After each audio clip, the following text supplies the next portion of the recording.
আসলে অনেকটা সময় হয় কি যে আমরা যে মানুষটাকে আপন ভাবি সে মানুষটা আসলে আপন হয় না। আমরা যে মানুষটাকে চিনতে থাকি, জানতে থাকি, আমরা যে মানুষটাকে জানতাম, দিন শেষে ওই মানুষটাকে আর খুঁজে পাওয়া যায় না।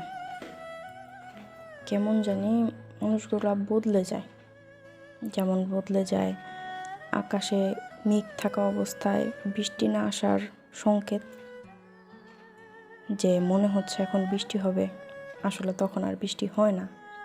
তেমনি মনে হয় যে এই মানুষটা আমাকে ভালোবাসে, কিন্তু দিন শেষে দেখা যায় সেই মানুষটা আমাকে ভালোবাসে না। আমাদের ভাবনা আসলে অন্যরকম।